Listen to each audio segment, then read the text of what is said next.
The story, how a waitress became a millionaire. The clatter of dishes and the hum of conversation were the soundtrack to Isabella Rossi's life. At 28, she'd been working at the Golden Spoon, an upscale bistro in downtown Chicago, for 6 years. Her days began at dawn with prep work, continued through lunch rushes that left her feet aching, and ended late at night when she collapsed into her studio apartment.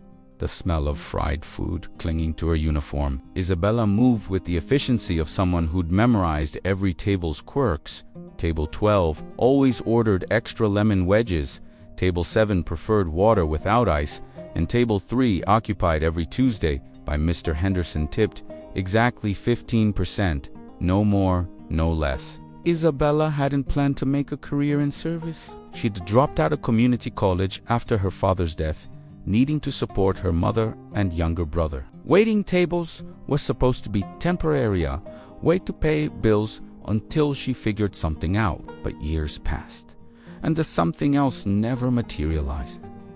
She was good at her job, great even. She remembered faces, names, and orders. She could carry 6 plates balanced on one arm and navigate a crowded floor without spilling a drop. Yet, at the end of each month, after rent, utilities, and sending money home, she had barely enough left for groceries. Her savings account held $800, and her dream of opening her own cafe felt like a distant fantasy. One rainy Tuesday, as Isabella refilled Mr. Henderson's coffee, he slid a business card across the table. "You're wasted here, Bella," he said, using the nickname only old friends used.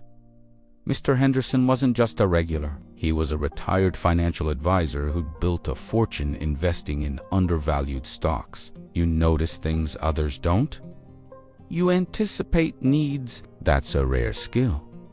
Isabella smiled politely, tucking the card into her apron pocket. She'd heard similar compliments before, usually followed by requests for free desserts. That night, Isabella couldn't sleep. She pulled out Mr. Henderson's card and stared at it. On a whim, she Googled his name. Articles popped up about his investment strategies, his philanthropy, his rise from a middle-class background to multi-millionaire status. One quote caught her eye. "The best investments aren't in stocks, they're in people. I look for undervalued assets with hidden potential." Isabella thought about her own life. Her ability to read people, her work ethic, her knowledge of the restaurant industry. Was she an undervalued asset? The next morning, she called Mr. Henderson. He invited her to his office, a sleek space overlooking Lake Michigan. "I've been watching you, Bella," he said, gesturing to a chair. "You're not just a waitress.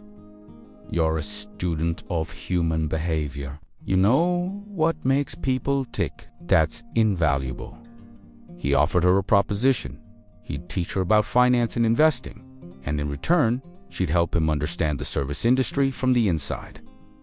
"I want to invest in a restaurant," he explained, "but I need someone who knows the reality of the business, not just the theory." Isabella agreed. For the next 6 months, she worked her shifts at the Golden Spoon, then spent evenings studying balance sheets, profit margins, and market trends.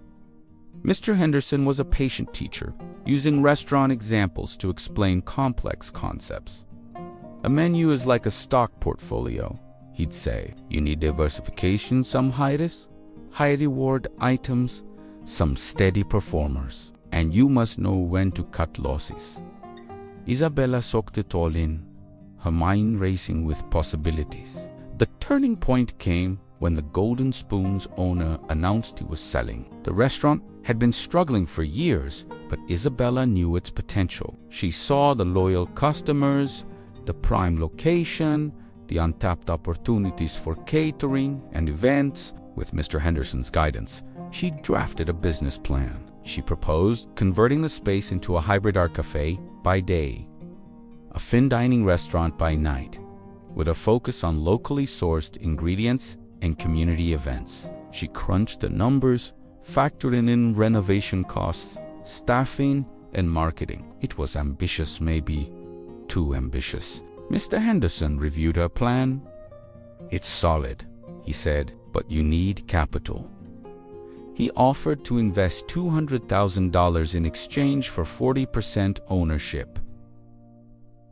Isabella was stunned. "I don't have anything to offer," she said, thinking of her meager savings. "You have sweat equity," he replied, "and I'm betting on you." The deal was signed, and Isabella became a business owner overnight. She kept her shifts at the Golden Spoon until the sale closed, using the time to observe every detail: what worked, what didn't, what customers loved, what they complained about. She interviewed the staff, learning their strengths and concerns. She took notes on suppliers, waste, and peak hours. She was no longer just a waitress. She was a researcher, a strategist, a soon-to-be. Renovations began in January. Isabella worked alongside contractors, painting walls, refinishing floors, and designing a layout that felt both elegant and inviting. She chose a warm color palette, comfortable seating, and an open kitchen where customers could watch the chefs at work. She named the restaurant Bella's Table, a nod to her roots and the personal touch she wanted to infuse. Hiring was her next challenge. She offered jobs to the entire Golden Spoon staff, but only 3 accepted. The rest were skeptical of the new concept or fearful of change. Isabella understood their hesitation, but was determined to build a team that shared her vision. She hired a mix of experienced professionals and eager newcomers, including her brother Marco, who'd just graduated culinary school. The grand opening was set for April. Isabella spent weeks planning every detail: the menu, the music, the uniforms. She wanted Bella's Table to feel like a celebration of food and community. She sourced ingredients from local farms, created signature cocktails, and designed a menu that honored her Italian heritage while embracing modern techniques. Opening night arrived.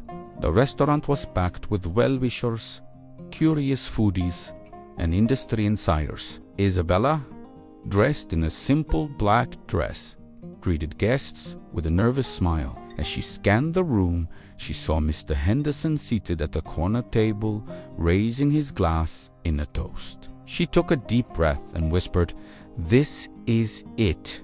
The night was a blur of activity orders flying into the kitchen, wine glasses clinking, laughter filling the air. Isabella moved through the room, checking on tables, chatting with customers, ensuring everything ran smoothly. She noticed a couple at table 5 staring at the menu with confusion.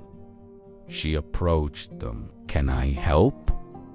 she asked. They admitted they were overwhelmed by the choices. Isabella recommended a lamb special, explaining how the meat was sourced from a nearby farm and paired with a wine that complemented its flavors. The couple ordered, and later they sought her out to thank her. "That was the best meal we've had in years," the wife said, "and your recommendations made all the difference." As the last guests left, Isabella collapsed into a chair, exhausted but exhilarated. The reviews came in over the next few days' raves about the food, the atmosphere, the service. Reservations poured in. Bella's Table was a success, but success brought new challenges. Isabella struggled to balance the demands of ownership with her desire to stay connected to customers. She found herself buried in paperwork, payroll, and inventory management. She missed the direct interaction with guests, the personal connections that had made her love waiting tables. One evening, as she was closing up, Mr. Henderson stopped by. "You look tired." "Bella," he said. Isabella confessed her struggles. "I thought owning the restaurant would give me more control, but I feel like I'm drowning in details." Mr. Henderson nodded. "You need to delegate. You can't do everything yourself. Hire a manager, someone you trust to handle day-to-day operations." Isabella resisted at first. The restaurant was her baby. How could she hand over the reins? but she knew he was right. She promoted her head waiter, Carlos, to manager, giving him the authority to make decisions. It was difficult at first, stepping back, trusting someone else, but gradually she found her rhythm again. She spent time greeting guests, listening to feedback, and tweaking the menu. She started hosting monthly community tables, where strangers could dine together and share stories. The events became wildly popular, fostering a sense of belonging that kept customers coming back. Within a year, Bella's table was profitable. Isabella paid off Mr. Henderson's investment and bought out his share, becoming the sole owner. She expanded the catering side of the business, landing contracts with local corporations and wedding venues. She also launched a line of packaged goods sauces, dressings, and spice blends sold in the restaurant and online. But Isabella's vision extended beyond her own success. She wanted to create opportunities for others like her, hardworking people with big dreams but limited resources. She partnered with a local community college to create a hospitality apprenticeship program offering on-the-job training and scholarships. She also started a small business incubator, providing mentorship and microloans to aspiring entrepreneurs in the service industry. One of her first proteges was Maria, a single mother who'd been working as a hostess at Bella's table. Isabella helped Maria develop a business plan for a food truck specializing in authentic Mexican street food. With a small loan and Isabella's guidance, Maria launched Tacos by Maria, which quickly became a local hit. Isabella's wealth grew, but so did her commitment to giving back. She established a foundation focused on food security and culinary education, funding community gardens, school nutrition programs, and scholarships for hospitality students. She also became an advocate for fair wages and working conditions in the restaurant industry, using her platform to push for change. At 35, Isabella stood in the kitchen of Bella's table, watching her brother Marco put the finishing touches on a new dessert. The restaurant was bustling, the air filled with laughter and the clinking of glasses. Marco presented the Disha deconstructed tiramisu with a twist of espresso foam. "What do you think?" he asked. Isabella tasted it, closing her eyes as the flavors melded on her tongue. "It's perfect," she said, "just like everything you create, Marco Ismailj, only because you gave me the chance." Isabella looked around the restaurant at the staff moving with purpose, at the customers savoring their meals, at the photos on the wall showcasing the apprentices and entrepreneurs she'd supported. She thought of the young woman she'd been 6 years ago, exhausted and uncertain, wondering if she'd ever escape the cycle of living paycheck to paycheck. She hadn't just escaped it, she'd transformed it. She'd turned her skills as a waitress into a thriving business, a platform for change, and a legacy of empowerment. The journey hadn't been easy. There had been long nights, tough decisions, and moments of doubt. But through it all, she'd stayed true to the values she'd learned waiting tables: hard work, empathy, and the belief that everyone deserves a seat at the table. As the evening wound down, Isabella walked through the dining room, stopping to chat with regulars and welcome newcomers. At table 3, she found Mr. Henderson, now a spry 80-year-old, dining with his granddaughter. "Bella," he said, his eyes twinkling, "You've outdone yourself." Isabella smiled. "I had a good teacher." Later, as she locked up, Isabella thought about the future. She had plans to expand Bella's table to other cities, to write a book, to grow her foundation. But more than that, she wanted to keep learning, keep growing, keep finding ways to lift others as she'd been lifted. She stepped out into the cool Chicago night, the city lights sparkling like stars. In her pocket, she carried a worn copy of Mr. Henderson's business card, a reminder of where it all began. She touched it, then smiled, thinking of the journey ahead. The table was set, and she was just getting started. The scent of garlic and basil still clung to Isabella Rossi's skin as she reviewed the quarterly reports in her office above Bella's table. At 32, her net worth had crossed $2 million, but the numbers on the spreadsheet felt abstract compared to the tangible energy of the restaurant below. The Chicago Bistro had become a local institution, its windows fogged from the warmth of laughter and clinking glasses. Yet Isabella felt a restless hum beneath the successor drive to expand, to replicate the magic of Bella's table in other cities. Her mentor, Mr. Henderson, had warned her about growing too fast. Scaled slowly, Bella, he'd advised over coffee last week. A restaurant is like a souffle. Rush it, and it collapses. But opportunity knocked with a seductive rhythm. A national restaurant group offered $5 million for the Bella's Table brand, proposing to turn it into a franchise with 50 locations in 5 years. "You'd be the face," their executive said, sliding a contract across the polished table. "We handle operations, you handle inspiration." Isabella stared at the figure enough to secure her family's future, to fund her foundation for decades. Yet something in her recoiled. Bella's Table wasn't just a brand. It was a living, breathing community. Franchising might dilute its soul. That night, Isabella wandered through the empty restaurant, running her fingers over the wooden tables she'd sanded herself. She remembered the early days-long hours, doubting suppliers, the fear of failure. Mr. Henderson had believed in her when she didn't believe in herself. Could she betray that trust by selling out? The decision crystallized during a community dinner event. Isabella hosted these monthly gatherings where strangers shared meals and stories. Tonight's theme was Roots and Wings, celebrating immigrant experiences. An elderly Vietnamese woman spoke of opening a faux shop with her life savings, only to lose it to rising rents. A young Somali man described his dream of a juice bar but confessed, "Banks won't even look at me." Isabella listened, their stories echoing her own past struggles. Afterward, Maria, her protege, whose food truck now employed 3 people, approached her. "These people need what you gave me," Maria said. "Not Maine. Ah, Shansi." Isabella declined the franchise offer. Instead, she announced a new venture, Bella's Table Incubator. She'd use her profits to fund and mentor small food businesses, offering low-interest loans, shared kitchen space, and business training.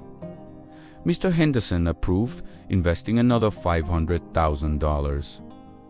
"This is how wealth multiplies," he said, "not by hoarding, but by planting seeds." The incubator launched in a converted warehouse near Bella's Table. Isabella recruited expert chefs, accountants, marketers to teach workshops. The first cohort included 6 entrepreneurs: the faux shop owner, the Somali juice bar dreamer, a baker specializing in gluten-free pastries, a caterer for dietary restrictions, a farmer selling organic produce, and a teenager making hot sauce from his grandmother's recipe. Isabella worked alongside them, sharing lessons from her journey: how to negotiate with suppliers, how to price menus, how to turn setbacks into strategies. 6 months later, the incubator's success attracted media attention. A Chicago Tribune feature headlined, "From Waitress to Wealth Builder, Isabella Rossi's Recipe for Community Prosperity." The article went viral, and inquiries poured in from across the country. People wanted to replicate the model. Isabella saw an opportunity to scale her impact without compromising her values. She created Bella's Network, a nonprofit providing toolkits and mentorship for communities to launch their own. But growth brought complexity. Isabella hired a team to manage Bella's Network, pulling her away from day-to-day operations at the restaurants. She missed the buzz of the dining room, the connection with customers. During a rare dinner at Bella's table, she noticed a new server struggling to balance plates. Isabella stepped in, demonstrating the technique she'd perfected years ago. The serval's gratitude was immediate. "I've never had an owner show me that," she said. Isabella realized she'd become disconnected from the very work that defined her. She restructured her schedule, dedicating 3 days a week to the restaurant and 3 to the network. She also appointed Carlos, her former head waiter, as co-director of Bella's network. "You know this business from the ground up," she told him. "It's time you led." Carlos accepted, bringing his frontline experience to the nonprofit's strategy. The real test came when Bella's network expanded to Detroit. Isabella traveled there to launch the program, partnering with a local community center. The city's economic struggles were evident: boarded up storefronts, vacant lots. Yet the energy at the orientation session was electric. 20 aspiring entrepreneurs filled the room, their faces a mix of hope and determination. Among them was Aisha, a single mother who'd been selling homemade jams from her kitchen. "I want to support my kids," she told Isabella, "but I need more than a stand at the farmer's market." Isabella worked closely with Aisha, helping her refine her recipes, design new labels, and navigate health codes. When Aisha's sweet victory jams launched in local grocery stores, Isabella attended the first shipment. Watching Aisha stock shelves with her products, Isabella felt a pride deeper than any profit margin. "This is why I do this," she told Mr. Henderson later. "Not for the money. For moments like this, success bred imitators." A competitor launched Table Talk, a chain of community-focused restaurants. They copied Bella's tables, concept locally sourced ingredients, community dinners, mentorship programs, but without the soul. Isabella received emails from confused customers. "Is this yours? The food's good, but it feels... ... Hello." She knew imitation was inevitable, but it still stung. Her response wasn't legal, it was educational. She published The Bella's Blueprint, a free guide to building community-centered businesses. It covered everything from ethical sourcing to inclusive hiring to creating genuine connections. The guide went viral, downloaded over 100,000 times in the first month. Competitors could copy her model, but they couldn't copy her philosophy.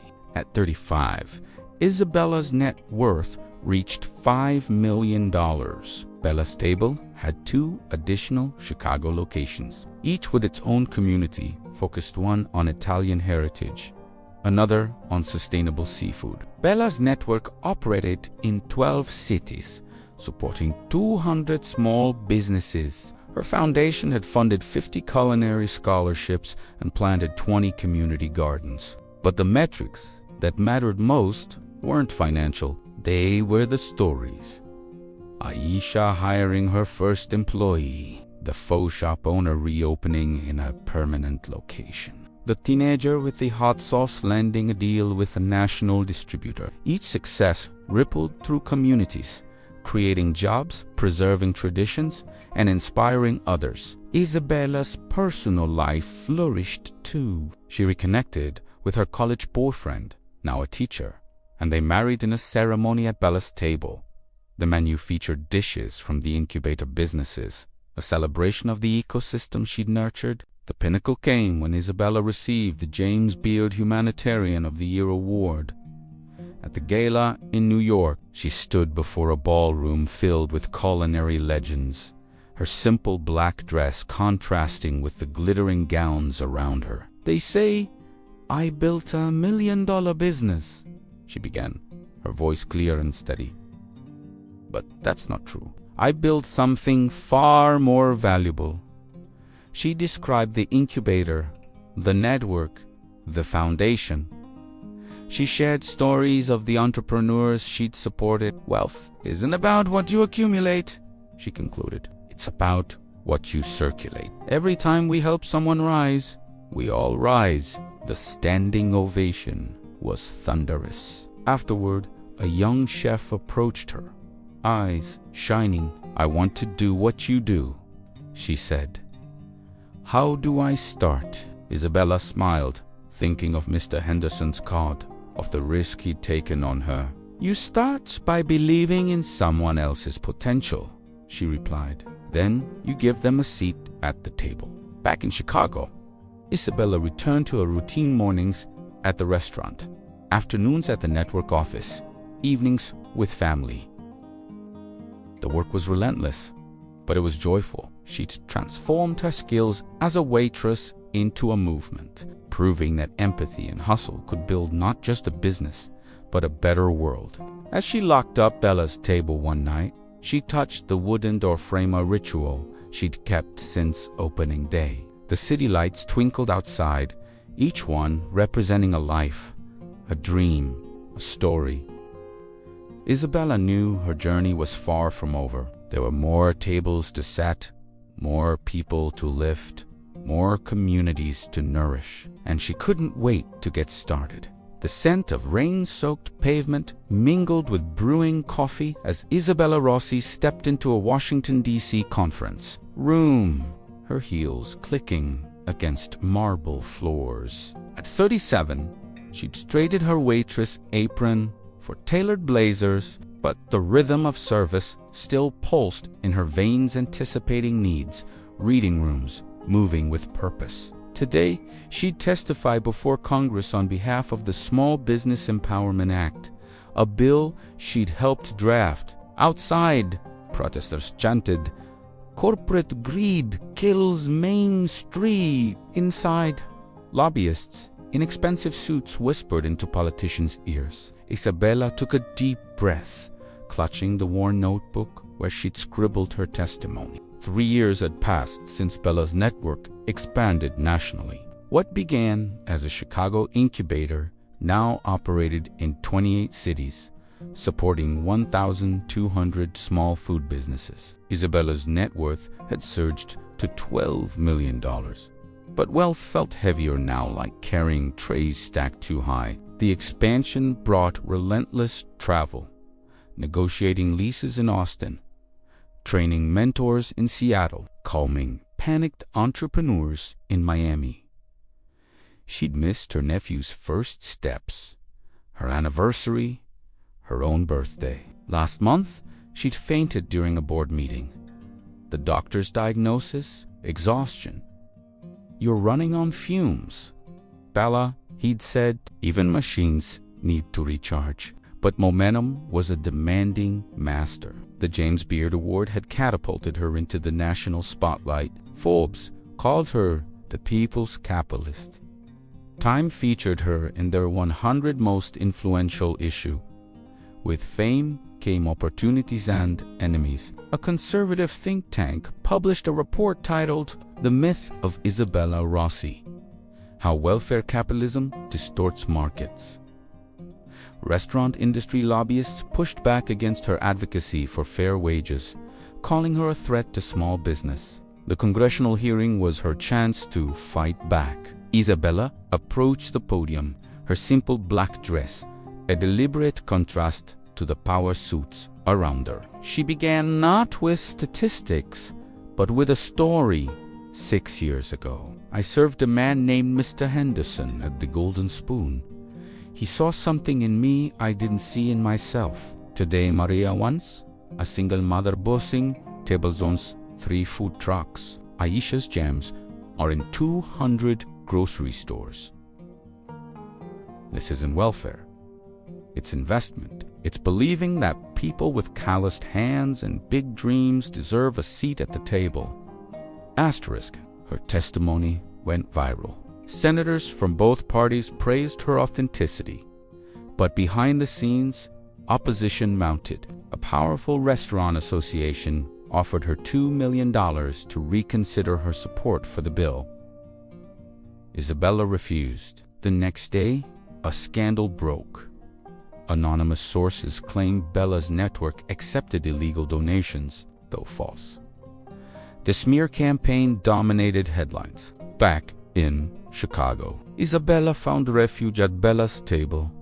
The restaurant bustled with energy regulars chatting at the bar. The kitchen staff moving in synchronized chaos. Carlos, now her coup, met her in the office. "The board wants you to step back," he said gently. "Lay low until this blows over." Isabella shook her head. Running isn't leadership. Instead, she held a press conference in the restaurant Essie dining room, surrounded by incubator entrepreneurs. "These are my facts," she said, gesturing to the group there. "Success is my truth." The strategy worked.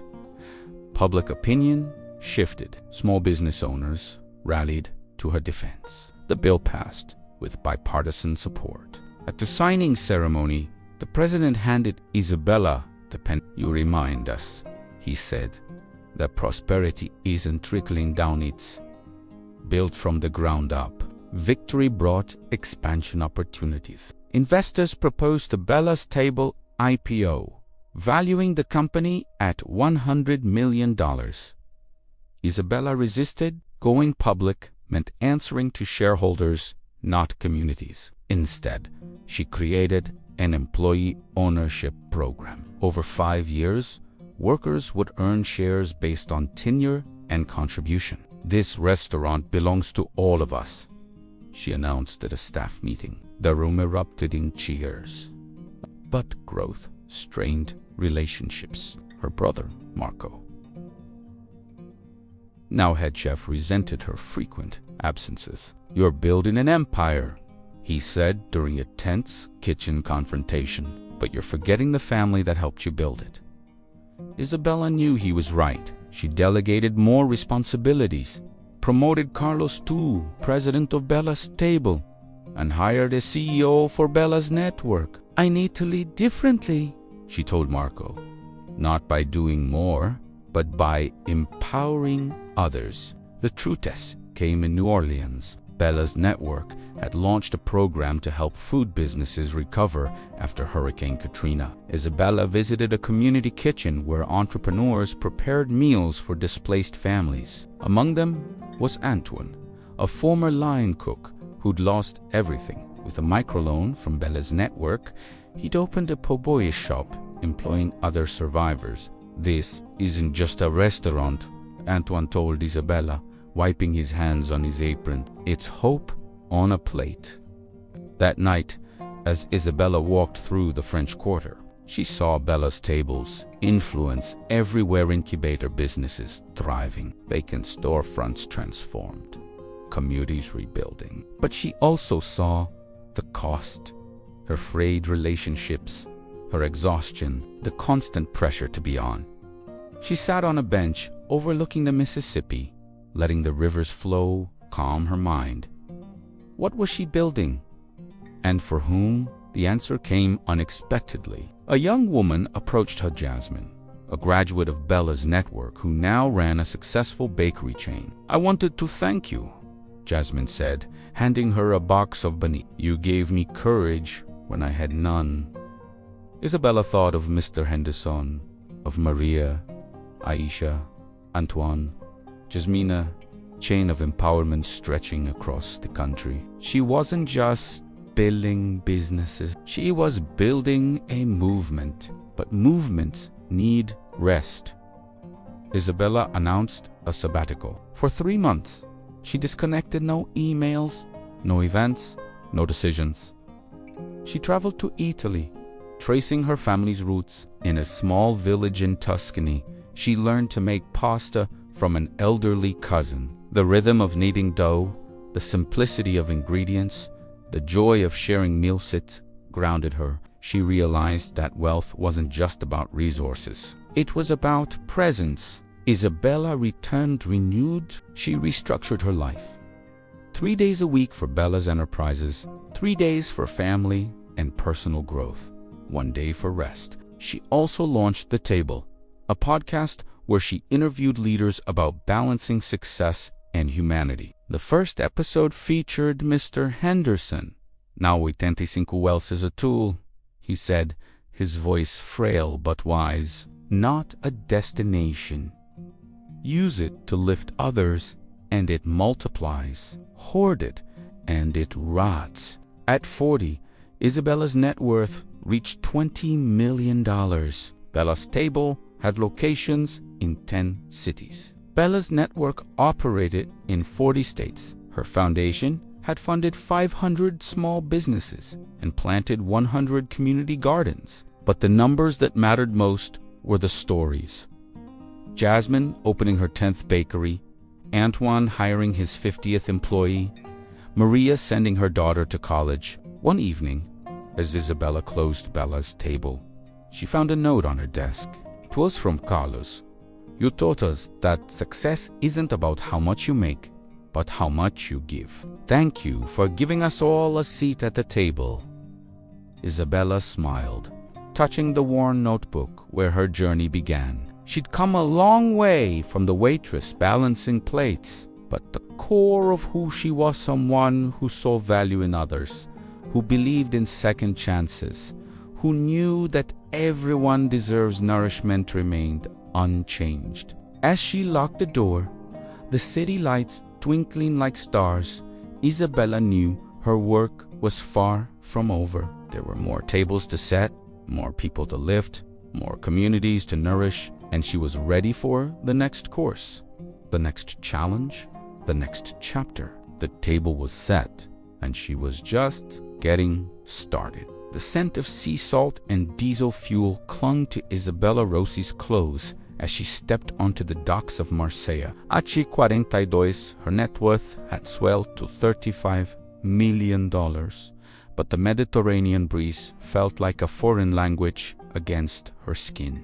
Bella's network now operated in 12 countries, and this expansion into France was her most ambitious yet. Yet, as she watched fishermen unload their morning catch, she felt a familiar weight of pressure to prove that her community-focused model could transcend borders.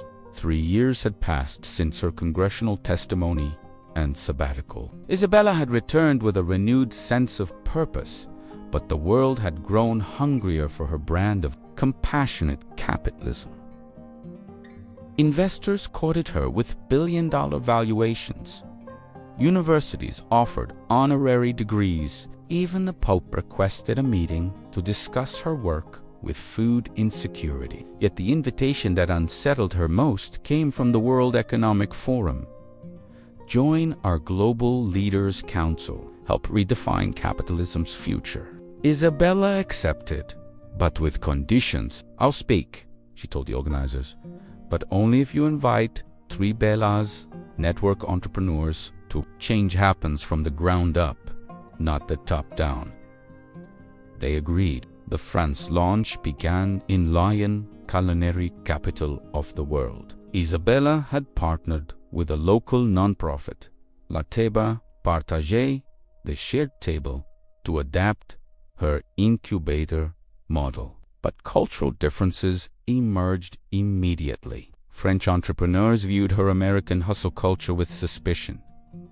"Why this rush?" asked Jean-Pierre, a baker seeking funds for his artisanal bread shop. "Good things take time. Tradition cannot be rushed." Isabella listened, then adjusted. Instead of pushing her standard 12-week accelerator, she designed a 24-month program honoring France's culinary heritage while embracing modern innovation. She brought in American mentors to teach digital marketing and supply chain efficiency, and French mothers to emphasize craftsmanship and terroir. The compromise worked. By month 6, Jean-Pierre's bread was in 3 Michelin-starred restaurants, but success bred complications. A French conglomerate offered 20 millions to acquire La Table Partagée. "We'll scale your vision," their CEO promised. Isabella saw the temptation funds to expand globally, resources to help more entrepreneurs. Yet she recalled her decision years ago to reject franchising Bella's Table. "This isn't mine to sell," she told the CEO. "It belongs to the community." Back in Chicago, Isabella faced a personal crisis. Her husband, David, accepted a teaching position in Barcelona. "I support your work," he said over dinner at Bella's Table, "but I need more than Skype calls and airport hellos. Our marriage deserves presence."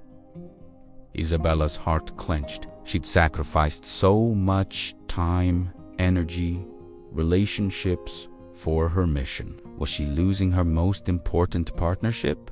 They agreed to a trial separation. David moved to Spain. Isabella threw herself into work, expanding Bella's network to India and Brazil. In Mumbai, she met Priya, a former software engineer who left Silicon Valley to open a spice company employing widowed women. In America, you build businesses, Priya told her during a tour of her processing facility. In India, we build lifelines.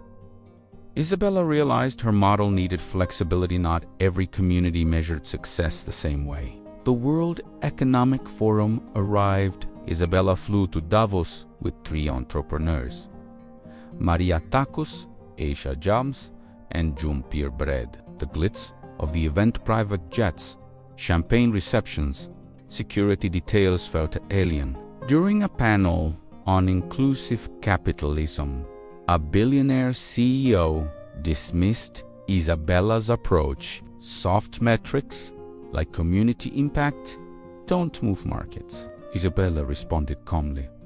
Last year, Bella's network businesses generated $200 million in revenue while creating 5,000 jobs. We reduced food waste by 40% in our partner communities. Those aren't soft metrics, they're sustainable value. The audience erupted in applause. Afterward, the Pope's secretary requested a private meeting. In a quiet Vatican chamber, the elderly pontiff took Isabella's hands. "You feed bodies," he said, "but you also feed hope. Never underestimate the sacredness of your work." Isabella left humbled. Her purpose reaffirmed. The separation from David deepened. He sent divorce papers. Isabella signed them in a Paris hotel room, tears staining the pages. That night, she wandered the streets, ending at a small bistro. The owner, an elderly woman named Simone, served her onion soup without asking. "You carry great weight," Simone said in French. "Even Atlas needs to rest." Isabella broke down, confessing her fears of failing, of being alone, of losing herself. Simone listened, then refilled her bowl. "In my village," she said, "we have a saying, even the strongest tree needs rain." Isabella returned to Chicago, transformed. She restructured Bella's network, creating regional hubs with local leaders who understood cultural nuances. She also launched the Respite Initiative, offering sabbaticals and mental health support for entrepreneurs. "We can't pour from empty cups," she told her team. At 45, her net worth hit $50 million.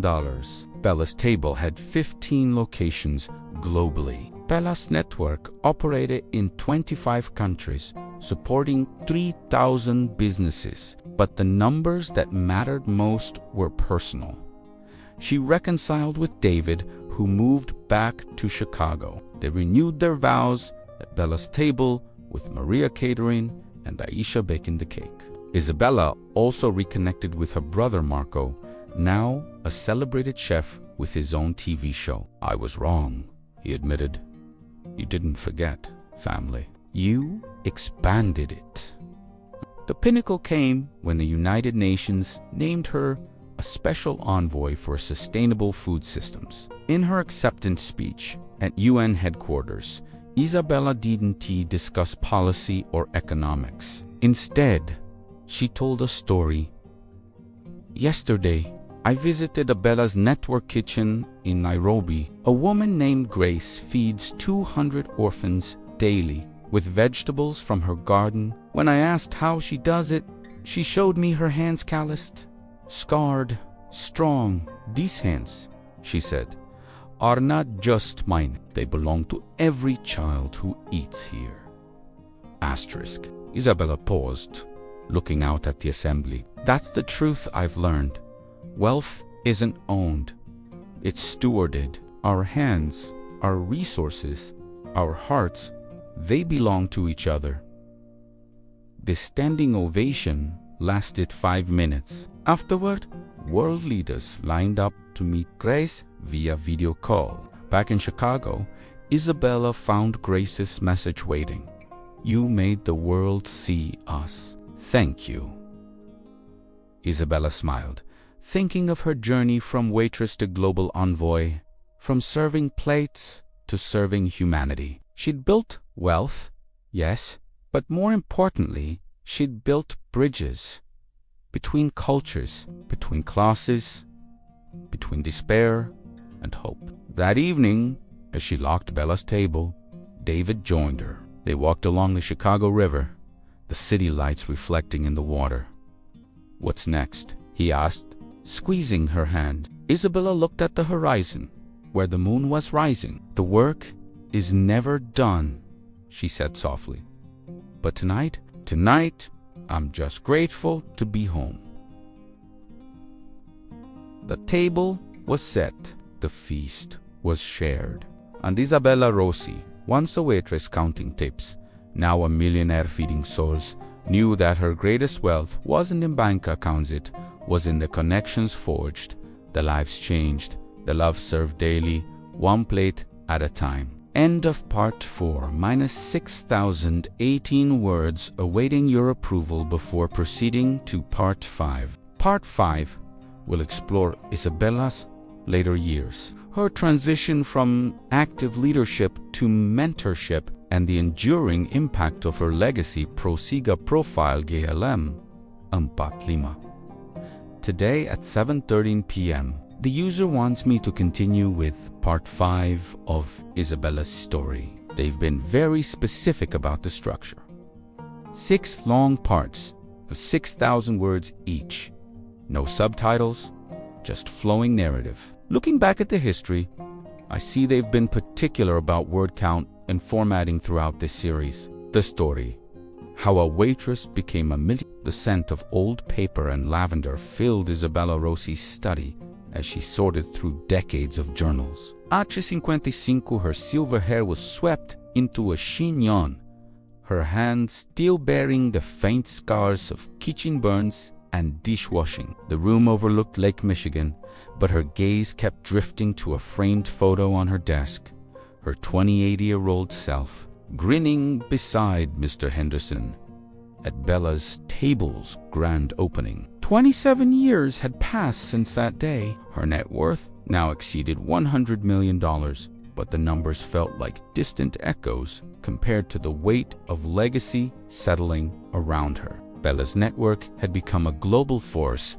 operating in 40 countries and supporting over 10,000 small businesses. Bella's table had 25 locations worldwide, each a community hub, yet Isabella felt a subtle shift, a quiet urgency to transition from builder to mentor. The relentless pace of expansion had eased, replaced by deeper questions. What endures?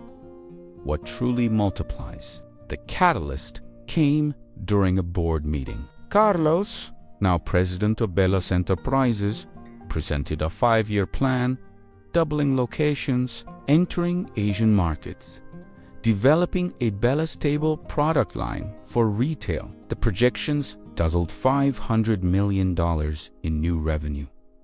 But Isabella felt no spark. Instead, she recalled a conversation with Grace, the Kenyan woman feeding orphans. Growth isn't about size, it's about depth. "I'm stepping back as CEO," Isabella announced, her voice steady despite the room's stillness. "I'll remain chair, but Carlos, you'll lead day to day." Our focus shifts from expansion to endurance, ensuring what we've built outlasts us. The board resisted. Investors panicked. Stock prices dipped. Isabella held firm. "Empires fall," she told them. "Movements endure." Her first act was launching the Table Makers, a mentorship program pairing seasoned entrepreneurs with emerging ones. She handpicked the first cohort.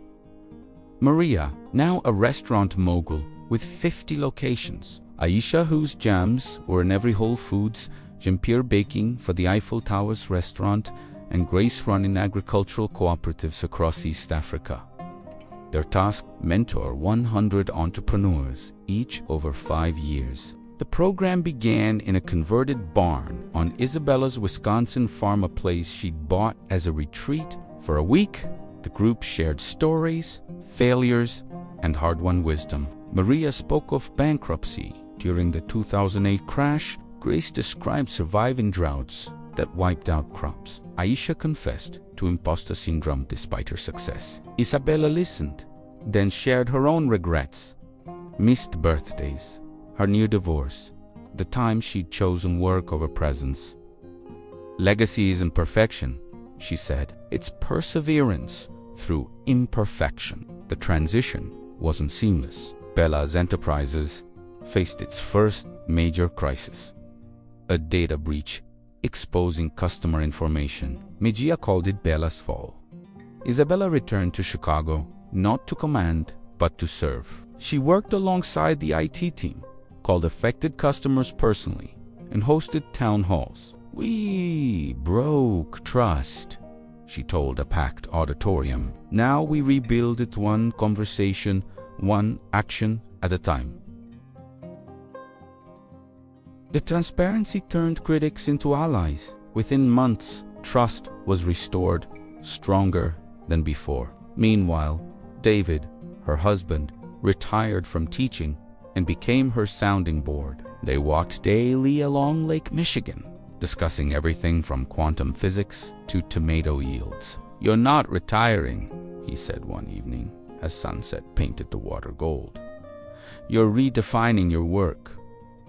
Isabella smiled. "I'm becoming a student again." At 60, Isabella published her memoir, Setting the Table: A Life of Service and Second Chances. It wasn't a business book, but a reflection on purpose. She wrote of Mr. Henderson's faith in her, of Maria's first food truck, of Grace's hands feeding orphans. The book became a bestseller, but more importantly, it inspired a wave of Bella circles, grassroots groups where people gathered to support local businesses and share resources. One circle in Detroit helped a single mother open a daycare.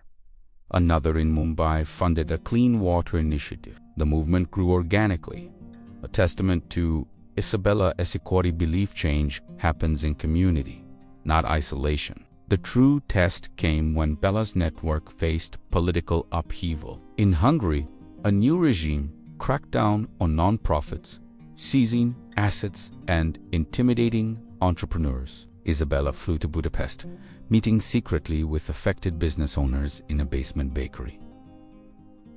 "We can't fight force with force," she told them. "We fight with resilience." Together, they devised a bread fund, a cryptocurrency system allowing entrepreneurs to receive and send money anonymously. Within months, 200 businesses were operating underground, sustained by global donations channeled through Bella's network. The Hungarian government labeled Isabella an economic terrorist. She responded by holding a press conference in Vienna, flanked by entrepreneurs from 10 countries. "Terrorism destroys," she said. "We create. We feed. We employ. If that's terrorism, then wear the label with pride." The international pressure forced Hungary to back down. At 65, Isabella's focus shifted to intergenerational wisdom. She launched the Harvest Project, documenting elder food traditions before they disappeared. She traveled to a Vietnamese village where 90-year-old mice still made rice noodles by hand, to the Andes, where Quechua farmers preserved 200 varieties of potatoes, to Appalachia, where miners' wives canned vegetables using the patinira technique. The project became a digital archive, but Isabella insisted on physical preservation too. She funded community kitchens where elders taught young people ancestral recipes. In Oaxaca, a 16-year-old learned to grind chocolate on a metate like her great-grandmother. In Norway, a chef revived Viking fermentation methods. The project wasn't nostalgic, it was revolutionary, proving tradition and innovation could coexist. Personal loss reshaped her perspective. Mr. Henderson passed away at 92, leaving Isabella his entire estate, $1 million, and a letter, "You are my best investment. Multiply it."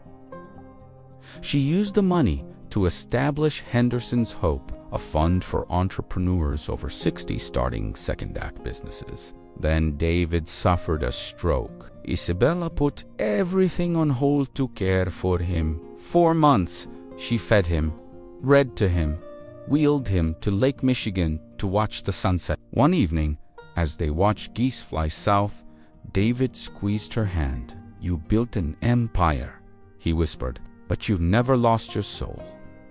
He died peacefully in his sleep. Grief deepened Isabella's clarity. At 70, she dissolved Bella's enterprises, transferring ownership to employees and the Bella's network nonprofit. "Wealth hoarded dies with you," she announced. Wealth shared becomes immortal. She kept only her Wisconsin farm and a modest income. Her final act was the Last Supper project. She invited 12 people who'd shaped her journey: Aisha, Grace, Carlos, David's brother, her college roommate, Mr. Henderson's granddaughter, and others to a meal at the original Bella's table. Each brought a dish representing their story. Maria brought tacos, Grace brought sakuma, wiki collard greens, Carlos brought his mother's. As they ate, Isabella asked, "What does wealth mean to you now?" Answers: varied, freedom, family, health, purpose. When it was her turn, she looked at the faces around her, some lined with age, some bright with youth, all connected by shared meals and shared purpose. "Wealth," she said, her voice thick with emotion, "is the love we've poured into each other. It's the tables we've set. It's the hands we've held. That's the fortune that never fades." At 75, Isabella moved permanently to her Wisconsin farm. She grew heirloom vegetables, wrote essays on food and philosophy, and mentored young entrepreneurs via video calls. Bella's network thrived under new leadership, now supporting 20,000 businesses in 60 countries. Bella's table locations remained community anchors. The table makers had mentored over 5,000 entrepreneurs. One autumn afternoon, as she harvested tomatoes, a young woman approached. "I'm Priya," she said. "My mother was in your first Mumbai cohort. She said you taught her that business isn't about transactions, it's about transformations." Isabella smiled, handing Priya a ripe tomato. "And what have you transformed?" Priya pulled out a phone, showing photos of schools she'd built in rural villages, funded by her spice company. She was right, Priya said.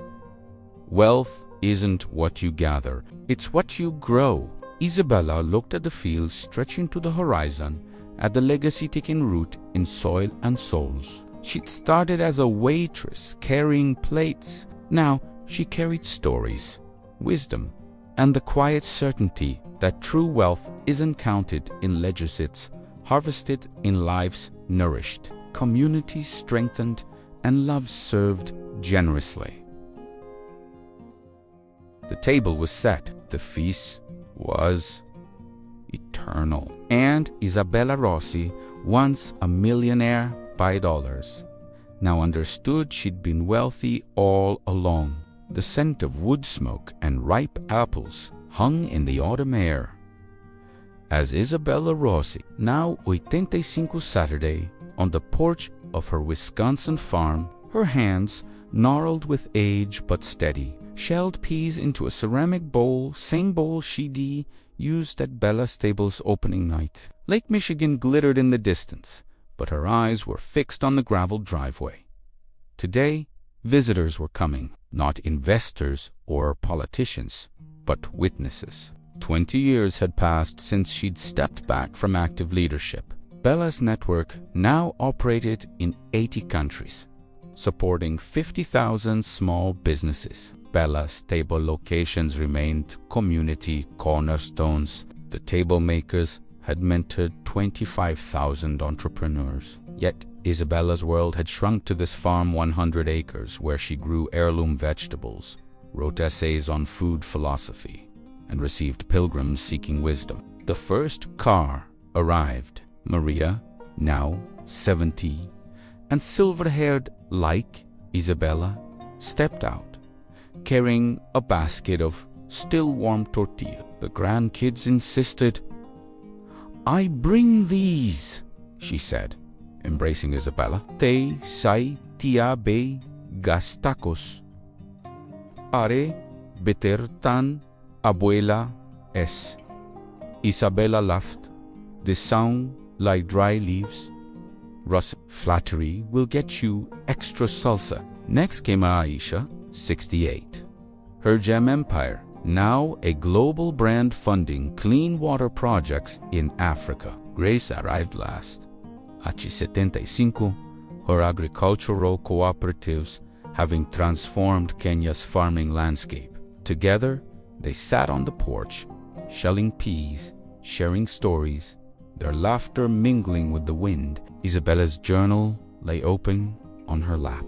She'd written an entry that morning. "They call me a millionaire. But what is millions compared to Maria teaching her granddaughter to press tortillas?" To Aisha's grandson bottling his first batch of jam. To Grace's granddaughter planting her first maize seed. Wealth isn't accumulated, it's cultivated. A young woman approached the porchia, now 40, whose spice company had built 200 schools in rural India. "Bella," she said, "the Mumbai Bella Circle wants to name their new community kitchen after you." Isabella shook her head. "Name it after your mother." She started the fire. "I just held the match." As they talked, Isabella's mind drifted to pivotal moments. Mr. Henderson sliding his business card across the table. The first community dinner at Bella's table. Testifying before Congress. Grace feeding orphans in Nairobi. David's hand in hers as he passed. Each memory felt like an ingredient in the stew of her life, distinct yet inseparable. The visitors gathered for lunch under an old oak tree. Isabella had prepared a simple meal. Tomato salad from her garden, Maria's tortillas, Aisha's jam, Gracie's sukuma wiki. No champagne, no toasts, just food and fellowship. "Tell us," Priya said, passing the bread. "If you could do it all again, what would you change?" Isabella paused, her knife hovering over a tomato. "I'd rest sooner," she said finally. "I'd missed fewer sunsets. I'd hold David's hand tighter." She looked at each woman around the table. "But the work, the choices, I'd do them all again. Because they led me here, to this table. With you?" Maria nodded. "Remember when you almost sold to that franchise group?" Aisha laughed. "You looked like you'd swallowed a lemon." Grace added, "Then you started and changed everything." Isabella smiled. "I thought I was building a business, but really, I was building a family." That evening, after the visitors left, Isabella sat by the window, watching fireflies rise like sparks from a flame. Her phone rang. It was Carlos, now 75 and semi-retired, but still advising Bella's network. "The numbers are in," he said. "This year, our businesses generated $2 billion in revenue, created 15,000 new jobs." Isabella listened, then said softly, "Carlos, what's Grace up to these days?" There was a pause. "She's in Nairobi, training women to make solar dryers for mangoes." "Why? Because that's the number that matters," Isabella said. "Not billions, not thousands, One woman, one mango dryer, one life changed. She hung up, thinking how far they'd come from counting tips to counting impact, from serving plates to serving purpose. Winter came early that year. Isabella caught a cold that settled in her lungs. At first, she dismissed it, but soon, breathing became laborious. She refused hospitalization. "I want to die here," she told her doctor, "among my tomatoes." Maria, Aisha, and Grace moved into their. They took turns reading to her, feeding her broth, holding her hand. Isabella drifted in and out of consciousness. Speaking of Mr. Henderson, David, her parents, the thousands of entrepreneurs she'd known. One clear morning, she asked for her journal. With trembling hands, she wrote a final entry. "The table is set. The feast is served. My work is done. Now, it's your turn to pass the bread." She closed the journal, placed it on the nightstand, and closed her eyes. Her breathing stopped. Maria, Aisha, and Grace held hands around her bed, weeping not in grief, but in gratitude. News of Isabella's death spread like wildfire. Tributes poured in from presidents, popes, and people whose lives she'd touched. But the most powerful memorials were quiet and personal.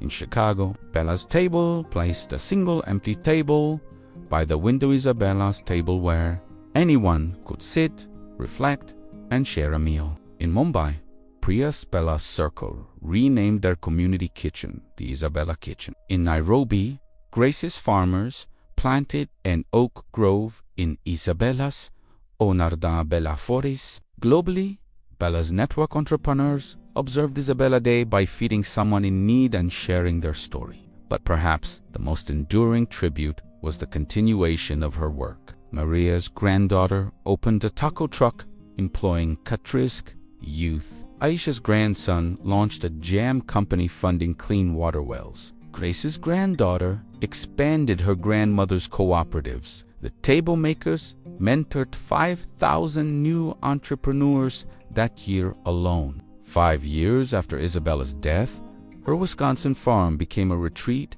and learning center. The house where she'd lived became a museum, her journals digitized for global access. Her simple wooden table sat in the center of the great room, surrounded by chairs from Bella's tables around the world. One summer morning, a young woman named Alina Gret, granddaughter of Mr. Henderson. She'd just graduated from culinary school and dreamed of opening a cafe. As she sat at Isabella's table, running her fingers over its surface, she noticed something carved into the wood. "Everyone deserves a seat." Elena looked up as Maria entered. Now 75 but still vibrant. "What would Isabella tell me?" Elena asked. "About starting out." Maria smiled, placing a cup of tea before her. She'd say, "Start small, dream big, and always save a seat for the next person." Elena, nada ter swelling. "I'm scared." "Good," Maria said. "Fear means you care. Now, what's your first step?" Elena pulled out a notebook, same kind Isabella had used. "I found a space near the university. Students need good coffee and conversation." Maria's eyes twinkled. "Sounds like a table waiting to be set." That evening, Elena sat at Isabella's table, drafting her business plan. The setting sun cast long shadows across the room, illuminating photos on the walls. Isabella with Mr. Henderson, with David, with Maria, Aisha, Grace, and thousands of entrepreneurs whose lives she'd touched. Elena thought of Isabella's journey from waitress to millionaire, from serving plates to serving humanity. She thought of the empty chair at Bella's table in Chicago, the mango dryers in Nairobi, the jam bottles in Mumbai, the tacos in Chicago, all connected, all part of Isabella's legacy. She picked up her pen and began to write, "Mission: to create a space where everyone belongs, where coffee fuels conversation, where stories are shared, where everyone has a seat at the table." As she wrote, the farmhouse seemed to hum with energy, a quiet resonance of a life well lived, a legacy but her tabular feast, her family, her mood. And somewhere, in kitchens and boardrooms, in farms and cities, around thousands of tables set in her honor, the work continued, one plate, one story, one life at a time.